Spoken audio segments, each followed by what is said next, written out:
Hello students, how are you. आज का हमारा जो काम है वो है सन 2011 physics paper Haryana board set A एक नंबर के क्वेश्चन को हम सोल्व करेंगे आज की इस वीडियो के अंदर। ऐसा चलता आता है वो रथ के अंदर 7 घोड़े होते हैं, तो वो 7 घोड़े जो है ना, वो कोई आगे पीछे थोड़ी भाग रहा है, सभी एक साथ चल रहे हैं।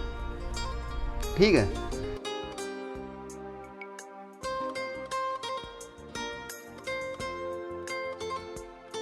तो पानी के नीचे ऐसे हाथ लगा दूंगी। ठीक है, हाथ लगाने के बाद क्या होगी, आपके आसपास सब छींट ही छींट हो जाएगी, फैल जाएगा ये पानी ऐसे ही।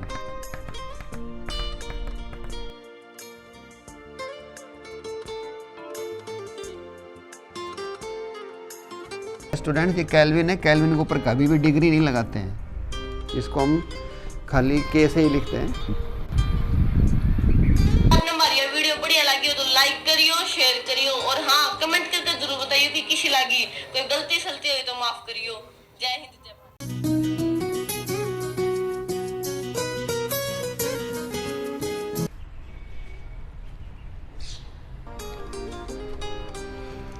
Hello students, how are you. आज का हमारा जो काम है वो है सन 2011 physics paper Haryana board set A एक नंबर के क्वेश्चन को हम सोल्व करेंगे आज की इस वीडियो के अंदर।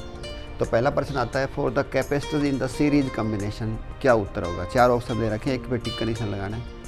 तो डियर स्टूडेंट्स, ये कैपेसिटर का निशान है, कैपेसिटर का सिंबल है। ऐसे दो बराबर 2 लाइन खींच देंगे, ये कैपेसिटर का सिंबल होता है। और अगर इसके बीच के अंदर से एक लाइन ऐसे जा रही हो यूं, तो उसको हम बोलते हैं वेरिएबल कैपेसिटर। वेरिएबल कैपेसिटर, कोई पूछे ये किस चीज़ का निशान है, तो इसको हम बोलेंगे वेरिएबल कैपेसिटर। इसका मान हम अपनी मर्ज़ी से बदल सकते हैं, ये फिक्स्ड कैपेसिटर है। तो ऐसे कैपेसिटर लगा रखे हैं। तो सीरीज़ कैसे होती है, देखो, जब एक कैपेसिटर का पॉजिटिव, क्योंकि कैपेसिटर के अंदर 2 प्लेट्स होती हैं, एक पॉजिटिव प्लेट होती है, एक नेगेटिव प्लेट होती है। तो एक वाले की जब पॉजिटिव दूसरे वाले की नेगेटिव के साथ जुड़ रही हो, तो उसको हम बोलेंगे सीरीज कॉम्बिनेशन। देखो कैसे, ये बैटरी होगी, ये बैटरी का पॉजिटिव है, ये इस पहले वाले को पॉजिटिव बनाएगा और उसको भी पॉजिटिव बनाएगा। इधर से आओगे तो ये इसको नेगेटिव बनाएगा, इसको नेगेटिव बनाएगा। अब आप देखो, नेगेटिव के साथ पॉजिटिव जुड़ा हुआ है दोनों का, तो जब एक का पॉजिटिव के साथ दूसरे का नेगेटिव जुड़ा हो तो उसको हम क्या बोलते हैं, सीरीज कॉम्बिनेशन। तो उसका उत्तर होता है 1 करके 1/CS is equal to 1/C1C2। और जब न्यूमेरिकल करेंगे स्टूडेंट्स हम, तो सीधा ये एक फार्मूला याद कर लिया करो, M/A लगा दिया करो। तुम कहोगे सर ये M/A क्या है। M/A का मतलब है मल्टीप्लीकेशन बटे एडिशन। इन दोनों की गुणा करो C1C2 और दोनों का जोड़ दो, ये ऐसे इसमें कर दिया करो। और आप वैसे करोगे, उस हिसाब से करोगे तो भी वही उत्तर आएगा।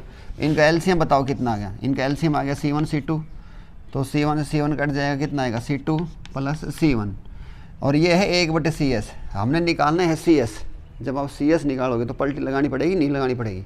तो जब CS निकालेंगे तो वो आएगा C1C2/C1 + C2। ठीक है, तो वही बात मैंने लिख रखी है, तो शॉर्टकट तरीका भी आप अपना लिया करो। तो ये पहला प्रश्न आपके हवाले हो गया होगा।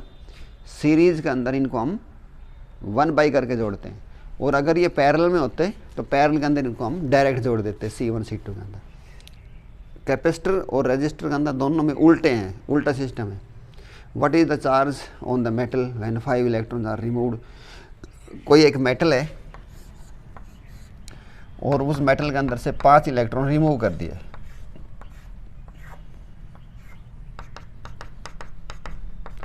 तो इस मेटल के ऊपर कितना चार्ज आएगा। तो एक तो सीधी सी बात है, जब किसी भी मेटल के ऊपर से इलेक्ट्रॉन रिमूव हो जाए, हटा दिए जाए, भगा दिए जाए, तो उस मेटल के ऊपर पॉजिटिव चार्ज ज़्यादा हो जाता है, इलेक्ट्रॉन की कमी हो जाती है। तो उस बॉडी होती है एक तो हमेशा पॉजिटिवली चार्ज, याद रखना।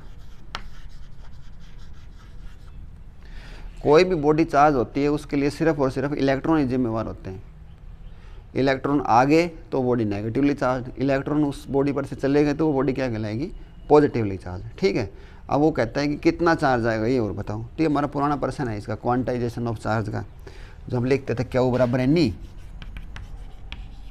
और आपको पता है ये पॉजिटिव आ गया तो इनकी संख्या है 5, और E का मान कितना होता है 1.6 × 10⁻⁻19। इनको सॉल्व करोगे तो उत्तर आएगा 8.0 × 10⁻⁻19 कूलाम। इस पर टिक का निशान लगा देंगे।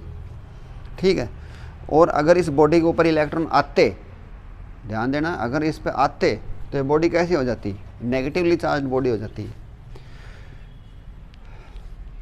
ठीक है, नेक्स्ट क्वेश्चन देखो, the resistivity of a metal when temperature is increased.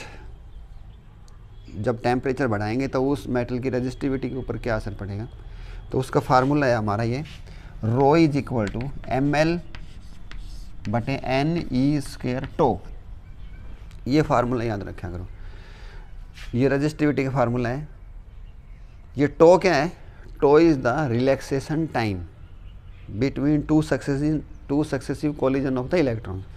अब डियर स्टूडेंट्स ऐसे देखो, ये पर्सन मैं ऐसे पढ़ाया करूँ कि जब मान के चलो कि कोई चाय का पतीला है और इसके अंदर चाय पत्ती जो हमने डाल रखे वो इलेक्ट्रॉन्स हैं, और ये पानी डाल रखे है,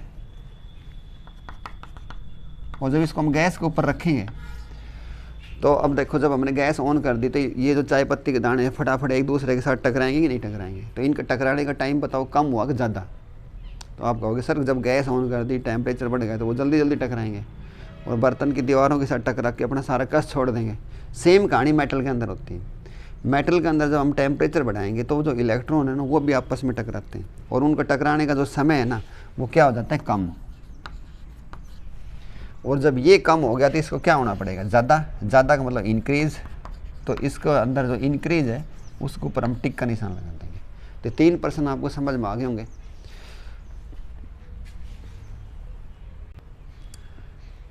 हमारा चौथा प्रश्न है, length of a metal wire is doubled and area of cross section is made half, what is its new resistance. तो इस पर्सन को हम करेंगे R is equal to rho L/A। ठीक है, ये हमारा पर्सन है, इसका सॉल्यूशन जो करवा रहा हूँ।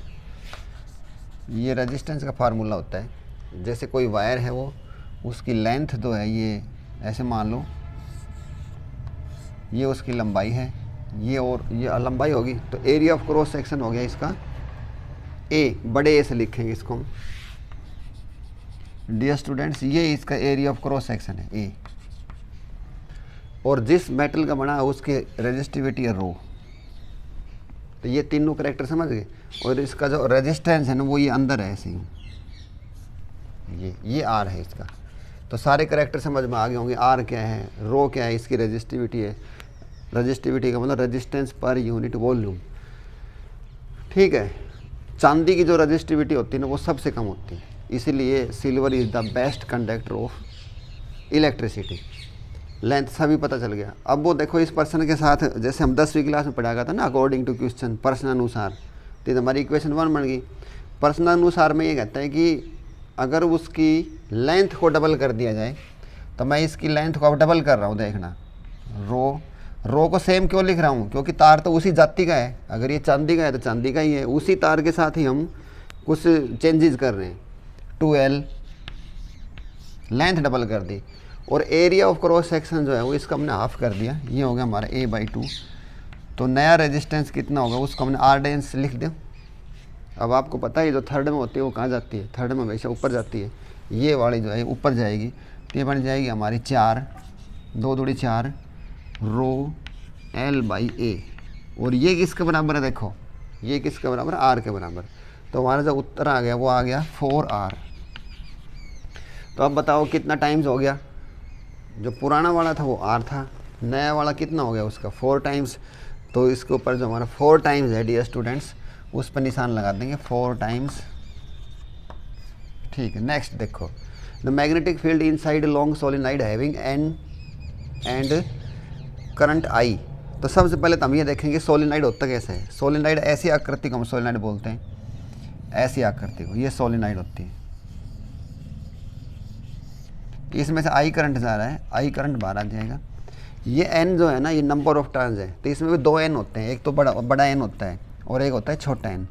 बड़ा N और छोटा N का मतलब क्या होता है, N का मतलब टोटल नंबर ऑफ टर्न्स, इसमें कितने छल्ले हैं, टोटल नंबर ऑफ टर्न्स, और N का मतलब भी number of turns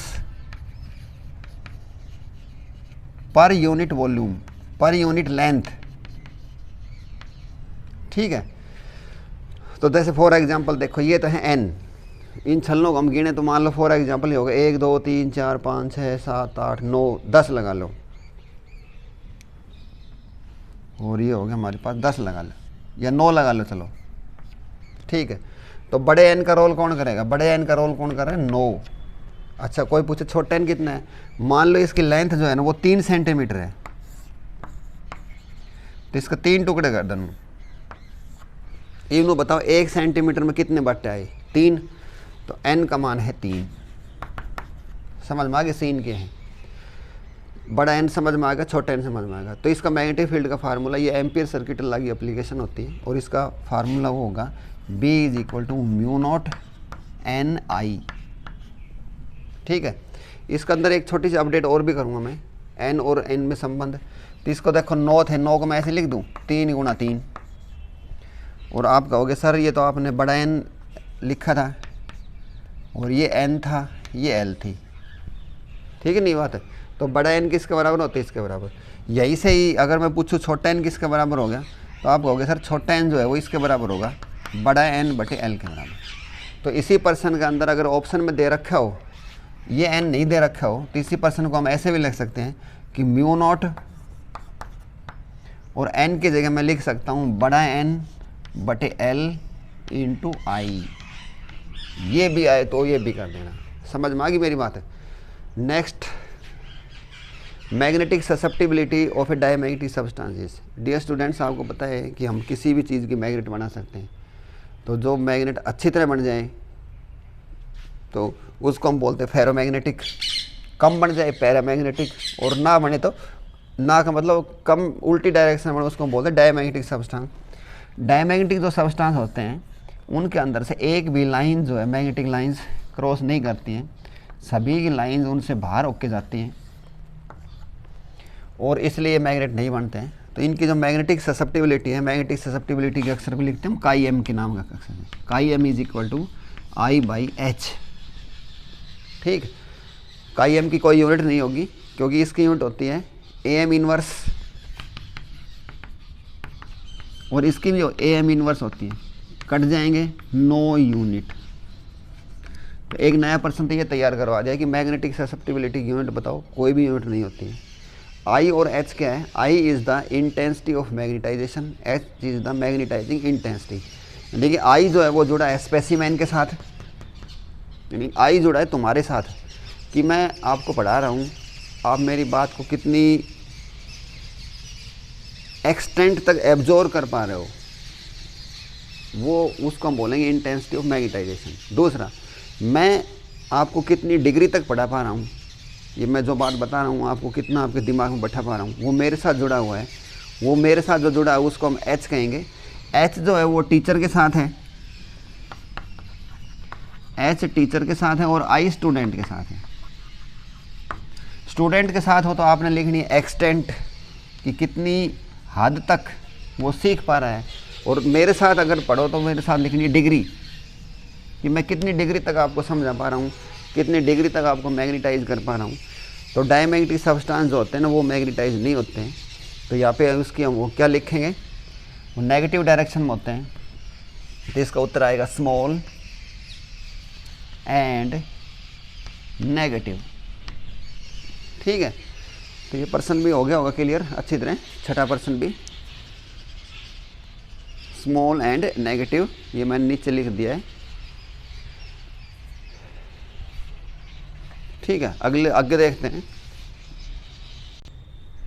next 7वां person है the power in series LCR circuit. देखो जब सीरीज लिख दी, LCR सर्किट लिख दी ना, तो ऐसे समझ लिया करो, ये तो हो गया हमारा L, ये होगी C, और ये होगा भाई अपना R।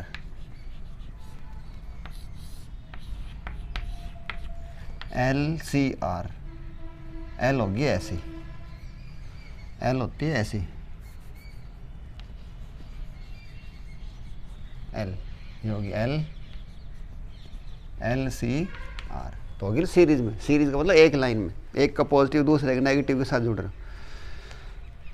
जो ऐसी सिंबल होता है ना, इसमें पॉजिटिव नेगेटिव होती है। जैसे ऐसे देखो यार, एक पॉजिटिव एक नेगेटिव, ठीक है, लेकिन इसमें अल्टरनेटिव निशान चेंज होते रहते हैं। तो भाई पावर का फार्मूला बताओ क्या होता है। पावर होती P is equal to V I cos phi, इस पर निशान लगा दें। Next, the self induced EMF in a coil when current changes in it, वही फैराडे लॉ के पर्सन। और सेल्फ इंड्यूस्ड ईएमएफ को छोटी ई से लिखेंगे।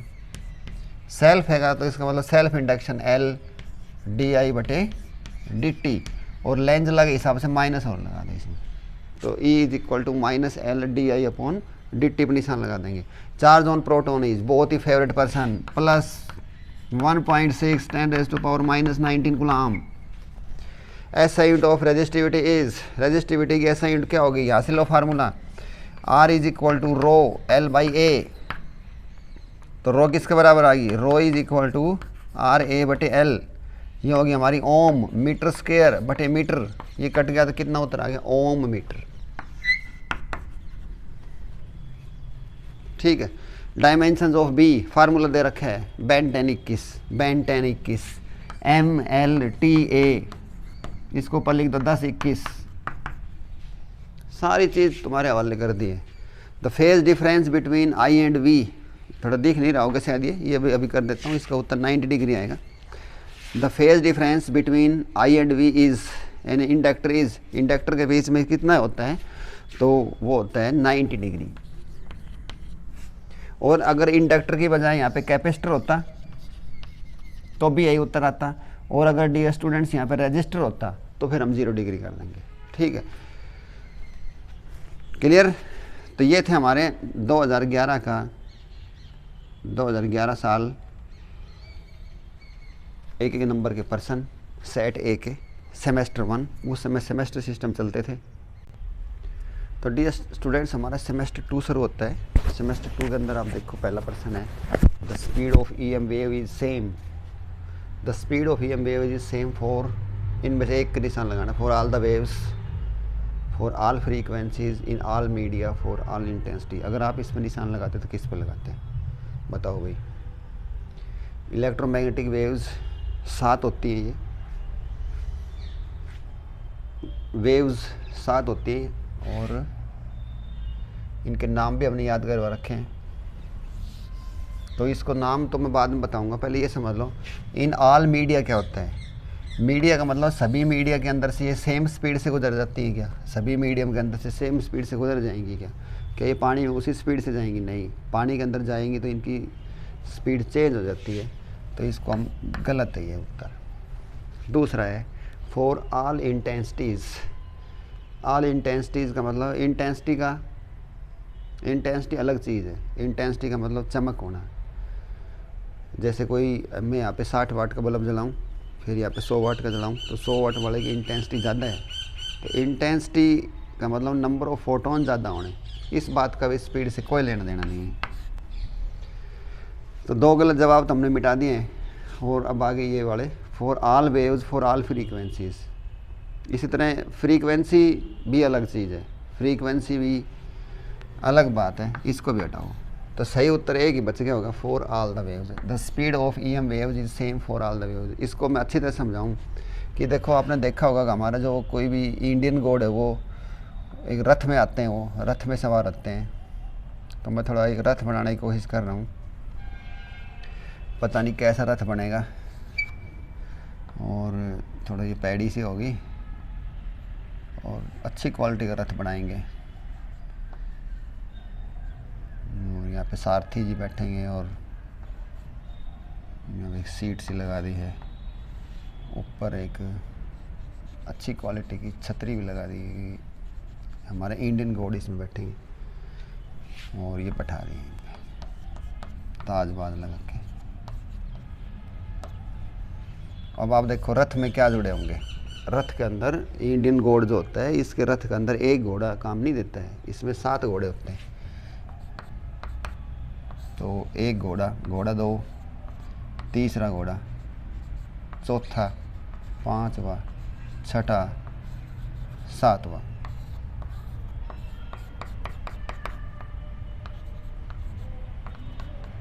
और ये सभी इसके साथ जुड़े हुए। यहाँ पे एक सारथी मिलेगा छोटा सा, वो इसको खींच के ले जाते हैं। तो एक बात बताओ, आपने रामायण महाभारत देखी होगी, तो जब ये हमारे इंडियन गॉड आते हैं ऊपर आसमान में, तो आप देखो एक रथ सा चलता आता है, वो रथ के अंदर 7 घोड़े होते हैं। तो वो 7 घोड़े जो है ना, वो कोई आगे पीछे थोड़ी भाग रहा है, सभी एक साथ चल रहे हैं, ठीक है। तो इसका मतलब ये जो 7 घोड़े जो मैंने बताए नहीं, ये सारे की सारी इलेक्ट्रोमैग्नेटिक वेव समझो। इलेक्ट्रोमैग्नेटिक वेव भी 7 किस्म की होती है, इनके नाम आपको याद हो चुके हैं, ठीक है। रेडियो वेव, माइक्रोवेव, सारे नाम याद हैं आपके A to Z। तो अब देखो जब ये सारे रथ एक समान से चलते हैं, तो ये सारी की सारी वेव्स हैं। The speed of EM wave is same for all the waves. सभी एक साथ चल रहे हैं, ये सारी वेव ही समझ लो। ये पहली वेव थी, ये दूसरी वेव थी, तीसरी वेव, चौथी वेव, सभी वेव के लिए सेम होता है। तो ये पर्सन हमारे इंडियन गॉड से संबंधित है, इसको याद रखा करो। सारे के सारे एक समान स्पीड से चलेंगे, ठीक है। नेक्स्ट ले लो जी, which of the following is the IR wavelength. IR wavelength देखो, IR का मतलब इंफ्रारेड, और वेवलेंथ तो इसका मतलब इंफ्रारेड भी एक वेव ही है। तो उसका उत्तर होता है डियर स्टूडेंट 10 की शक्ति -7, याद कर लेना। Focal length of a thin lens, ये न्यूमेरिकल है, ये थर्ड न्यूमेरिकल है थोड़ा सा, ये बहुत ही अच्छा पर्सन दिया है। तो इसको सॉल्व करेंगे हम, इसके लिए एक फार्मूला लिखवा देता हूँ, उसमें ये सारे मान रख दो। तो अगला पर्सन है, तीसरा पर्सन है। तीसरे पर्सन में कहता है कि focal length of a thin lens is F, ठीक है। जब मैं फोकल लेंथ की बात करूँ ना, एयर में समझ लिया करो, कोई एक लेंस है उसकी फोकल लेंथ कितनी F है। ये मान लो ये कोई भी लेंस है, हम कॉन्वेक्स लेंस बना लेते हैं, इसकी फोकल लेंथ कितनी है F। कब? जब ये एयर में है, अभी हवा में है मेरे पास। और metal of the lens is the refractive index is 1.5, इसका जो रिफ्रैक्टिव इंडेक्स है, मोड़ने की जो क्षमता है वो है इसका 1.5 भाई, ठीक है। रिफ्रैक्टिव इंडेक्स कितना हो गया, म्यू, रिफ्रैक्टिव इंडेक्स को म्यू नाम के अक्सर लिखते हैं, म्यू L का वालो लेंस ये दे रखे 1.5, ठीक, पूरा तक कोई दिक्कत। उसके बाद वो कहता है कि if the focal length it's focal length when immersed in A water of refractive index. अब इस लेंस को हम एक पानी के अंदर डाल रहे हैं, इस लेंस को हम एक पानी के अंदर डाल रहे हैं, तो इसके फोकल लेंथ क्या होगी, ठीक है। और जो वाटर है इसका रिफ्रैक्टिव इंडेक्स दे रखा है μW बराबर 1.33। रिफ्रैक्टिव इंडेक्स का हो तो वही अनिल कपूर समझ लिया करो, मिस्टर इंडिया गायब हो जाना, यानी कि हर मेटेरियल का कोई ना कोई रिफ्रैक्टिव इंडेक्स होता है। तो इसका भाई FW बताओ। तो डियर स्टूडेंट्स ये फार्मूला याद करोगे आप, FW is equal to mu lens -1 बटे म्यू L बटे म्यू W -1 इंटू F, ठीक है। इसको सॉल्व करवा लो। तो म्यू L कितना दे रखे हैं, म्यू L 1.5, 1.5 -1, तो मैं यहाँ कर दूँ थोड़ा सा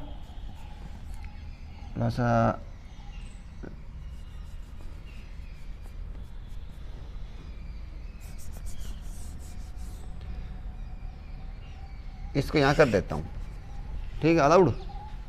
म्यू L का मान कितना, 1.5 -1 म्यू L बटे म्यू W, म्यू L कितनी फिर वही आ गई 1.5 बटे 1.33, क्योंकि म्यू W तो 1.33 है, -1 इंटू F। और इसको सॉल्व करोगे तो नियरली ये 4F आएगा। तो इसके अंदर जो 4F ऑप्शन दे रखा है ना, उस पर निशान लगा देना। ज़रूरी नहीं है पर्सन 1 नंबर में एयर ऑप्शन दे रखा हो, अगर ये 2 या 3 नंबर में आता है तो आपको ऐसे कर देना है, समझ में आएगा। लेंस जब एयर में था तो उसकी फोकल लेंथ कितनी थी F, उसको हमने पानी में डुबो दिया तो उसकी फोकल लेंथ कितनी होगी FW, उसका फार्मूला लिख रखे हैं। ये फार्मूला आप लगा के इसको हम सॉल्व कर सकते हैं, बड़ा ही आसान पर्सन है ये। नेक्स्ट ले लो भाई, हाँ भाई इसका चौथा पर्सन ले लो। Blue colour of the sky is due to, आसमान जो नीला दिखाई देता है किस वजह से दिखाई दे रहा है, क्या है इसका रीजन। तो रिफ्लेक्शन, नो। रिफ्रैक्शन में तो लाइट मुड़ जाती है, जैसे पानी के अंदर लाइट को जाना चाहिए तो सीधा, लेकिन मुड़ जाती है, वो रिफ्रैक्शन होता है। रिफ्लेक्शन का मतलब कि किसी शीशे के साथ टकरा के वापस उसी मीडियम में चला जाना, इसको रिफ्लेक्शन बोलते हैं, किसी मिरर के साथ। स्कैटरिंग और डिस्पर्सन, डिस्पर्सन के अंदर क्या होती है, लाइट जब प्रिज्म में से गुजारी जाती है तो इसके 7 हिस्से हो जाते हैं, वो होता है डिस्पर्सन। तो ये भी नहीं है, तो सही उत्तर कौन सा हमारा, स्कैटरिंग। स्कैटरिंग का मतलब बिखर जाना, लाइट जब ऊपर से आ रही है सूरज से, तो ऊपर कुछ नहीं है, ऊपर अंधेरा है, डार्क। सूरज के पास जो है ऊपर डार्कनेस है, दिखाई नहीं है कुछ देर तक कुछ भी। लेकिन जैसे ये लाइट जब धरती के आसपास आती है, ये धरती होगी, तो धरती के पास जो है ना हमारी हवा है, एटमॉस्फेयर है। एटमॉस्फेयर की कई लेयर हैं, ऐसे कई लेयर हैं, और इनके अंदर डस्ट पार्टिकल्स भी हैं, गैसेज हैं। और जब ये इनके ऊपर गिरती है तो लाइट जो है वो, लाइट का क्या होता है बताओ, लाइट जब इन पे गिरेगी तो क्या हो जाएगी, ऐसे बिखर जाएगी, यूँ फैल जाती है यूँ, और फिर हमें लाइट दिखाई देती है। डियर स्टूडेंट्स, इस प्रक्रिया को बोलते हैं स्कैटरिंग। ठीक है, तो हम योग एक्सपेरिमेंट खुद भी कर सको सर, कि जब हम किसी अपने स्कूल के अंदर किसी नलके के पास पानी पीने जाएंगे, और जब पानी का जब नलका चल जाएगा, जैसे अभी हम ऐसे करते हैं, जब इस नलके में से पानी आ रहा होगा तो आप इस नलके के पानी के नीचे ऐसे हाथ लगा दो। ठीक है, हाथ लगाने के बाद क्या होगी, आपके आसपास सब गई छींट छींट हो जाएंगी, फैल जाएगा ये पानी ऐसे ही। ठीक है, आपके जूते भी खराब हो जाएंगे, सब कुछ छिट्टम सीट हो जाएगा। तो छिट्टम सीट होना इज इक्वल टू स्कैटरिंग। और जो हमारा हाथ था, वो जो मैंने यहाँ पे हाथ लगाया था अपना, और हाथ को हम बोलेंगे स्कैटर। ठीक है, स्कैटर का मतलब जो स्कैटरिंग कर रहा है, तो यहाँ पे स्कैटरिंग कौन कर रहे हैं, डस्ट पार्टिकल्स, गैस मॉलिक्यूल। जब लाइट इनके साथ टकराती है तो वो इनको बखेर देती है, जैसे बारिश में हमें एकदम नहीं छत्ता खोल दे, कड़क दे खुल जाएगी, ऐसे ही लाइट खुल जाती है, तो उसको बोलते हैं स्कैटरिंग। तो हमारा सही उत्तर क्या है, scattering. Next, the power of lens. दो लेंस दे रखे हैं, इनकी पावर दे रखी है -12D और +7D। तो इसका अनुगैस है कि फोकल लेंथ निकाल कर दिखाओ। तो डियर स्टूडेंट्स, यहाँ पे देखो पावर का फार्मूला होता है P = P1 + P2। डायरेक्ट जोड़ दिया करो। पहली वाली कितनी है, बराबर -12, दूसरी है +7, उत्तर कितना आएगा, -5 D। ये आ गई हमारी पावर। और पावर और फोकल लेंथ में क्या संबंध होता है, पावर = 1/f। तो f किसके बराबर आ गई, 1/p। p का मान हम निकाल दिया 1/5, तो मैं यहाँ पे लिख दूँ -5। और जब सेंटीमीटर में दे रखा हो, देखो हमारे जो उत्तर है ना सारे सेंटीमीटर में, सब उत्तर सेंटीमीटर में दे रखे हैं, मैं लिखना भूल गया था। तो ऊपर क्या आएगा बताओ, 100, तो काटो तो कितना उत्तर आएगा, -20। तो हमारा सही उत्तर क्या है, -20। ठीक है, समझ में आ रही है कि नहीं। आज थोड़ी अरेंजमेंट अलग टाइप की है, क्योंकि वाइट बोर्ड मैंने इसलिए हटा दिया, क्योंकि वाइट बोर्ड के ऊपर आज थोड़ी सनलाइट कम है, तो इतना अच्छा है ना, आपको अक्सर दिखाई नहीं देंगे, इसलिए मैंने चेंज किया। तो इनको बार बार साफ़ करने में थोड़ी दिक्कत आती है, इसलिए थोड़ा सा मैं कंजस्टेड काम चल रहा है, आप कोऑपरेट करो। Next, which has the longest de Broglie wavelength. इन चारों में से एक पर निशान लगाना है कि किसका वेवलेंथ बड़ा होता है। तो डी ब्रोगली वेवलेंथ का फार्मूला लैम्डा = h/mv। ठीक है, ये कांस्टेंट है, सीधी सी बात है, मास के ऊपर डिपेंड करेगा। मास जिसका ज़्यादा उसका लैम्डा कम, लेकिन हमने तो लॉन्गेस्ट छाटना है, तो लॉन्गेस्ट का मतलब मास जिसका सबसे कम, उसका लैम्डा क्या होगा, सबसे ज़्यादा। तो भाई देखो, न्यूट्रॉन, प्रोटॉन, अल्फा पार्टिकल तो बहुत हैवी होता है, इसका तो ये तो उत्तर हो ही नहीं सकता हमारा। प्रोटॉन भी हैवी होता है, न्यूट्रॉन भी हैवी होता है। तो बीटा पार्टिकल जो है इसका मास कम होता है, तो इसका वेवलेंथ ज़्यादा होगा। तो बीटा पार्टिकल के ऊपर हम टिक का निशान लगा देंगे। अगला फेवरेट पर्सन आ गया हमारा 11Na24। तीर के निशान से उड़ाने का जोड़ और पराने का जोड़ बराबर होना चाहिए। तो पराने तो देखो 23 + 0, तो सीधी बात 1 तो आवेगा, दिखाई भी दे रहा है कि ना। एक सेकंड, हाँ ये बनेगी बात। और थोड़ा सा लो, अच्छा जी। और देखो भाई, ये 11 है, उड़ाने पराने भी 11 होना चाहिए। तो 11 तो ये हो गया, एक कम का होता है, एक और आना चाहिए। तो अब देखो 1 किसका होता है, 1H1। और 1H1 को साइंस के अंदर प्रोटॉन कहते हैं, प्रोटॉन। तो इसके अंदर जो 4 ऑप्शन दे रखे उसमें हम प्रोटॉन पर निशान लगा देंगे, तो ये हमारे 8% हो गए। तो समझ में भी आ रहे होंगे। तो डियर स्टूडेंट्स, हमारा 9वां प्रश्न है, if an electron jumps from first orbit to third orbit then it will release energy, absorb energy, no gain, none. देखो भाई सीधी बात है कि वो फर्स्ट ऑर्बिट से थर्ड ऑर्बिट में जा रहे हैं, थर्ड में। तो इनको बताओ कि मान लो मैं पूरे धरती पे खड़ा हूँ और मैं एकदम छत पर चला जाऊँ, तो मैंने कुछ खा पी रखा होगा, जब मैं जाऊँगा ना, समझ में आएगी बात है, यानी कि मैंने एनर्जी गेन करनी पड़ेगी। तो इसके अंदर रिलीज़ कर दिया तो मैं तो शायद होश के पड़ ही जाऊँ। तो इसके अंदर क्या लगाएंगे निशान, एब्जॉर्ब के ऊपर। Next, at absolute zero, absolute zero को हम 0 केल्विन बोलते हैं। Germanium acts as insulator, metal, non metal और सेमीकंडक्टर। भाई सेमीकंडक्टर तो खुद है ही, ठीक है। तो नॉन मेटल का भी क्या मतलब है, मेटल का भी क्या मतलब है। तो 0 केल्विन के ऊपर जो है ना, ये इंसुलेटर का रोल करेगा, इंसुलेटर का। क्यों करेगा, देखो, क्योंकि जर्मेनियम के अंदर वो मोलिकुलर मोशन है ना, वो सीज हो जाएगी। मोलिकुलर मोशन सीज, सीज का मतलब मर जाना, मर गई। जैसे मैं वो भी किसी की बाइक का इंजन सीज हो गया, कार का इंजन सीज हो गया, सीज का मतलब मर गया, सीज फायर। तो मोलिकुलर मोशन जो है वो सीज हो जाती है, उनके अंदर कोई हलचल ही नहीं होगी। जब हलचल नहीं होगी तो वो किस चीज़ का रोल करेगा, इंसुलेटर का। डियर स्टूडेंट्स, ये केल्विन है, केल्विन के ऊपर कभी भी डिग्री नहीं लगाते हैं, इसको हम खाली के से ही लिखते हैं। बाकी और जो डिग्री सेल्सियस, डिग्री फ़ारेनहाइट लगाओ, लेकिन केल्विन के ऊपर कभी भी डिग्री नहीं लगाते हैं। तो ये 0 केल्विन है। ओके कर भी कोई बालक ओके कह दे, ये किस चीज़ का निशान है, जुत्ती जैसा, और का। जैसे मान लो हम किसी के जुत्ती मार रहे हैं तो उनको और मार भाई, और मार, तो समझ गए, जुत्ती बराबर और। Ozone layer is present in the, ozone layer जो है वो स्ट्रेटोस्फीयर के अंदर प्रेजेंट है। अभी कह रहे हैं कोरोना जब हुआ है, चला है, तो ये सारी गाड़ी, ट्रेन, बस रुकी, तो ओजोन लेयर भी ठीक हो गई है। तो वो ओजोन लेयर किस में है, स्ट्रेटोस्फीयर के अंदर है। तो डियर स्टूडेंट्स, ये हमारे 12% हो गए हैं।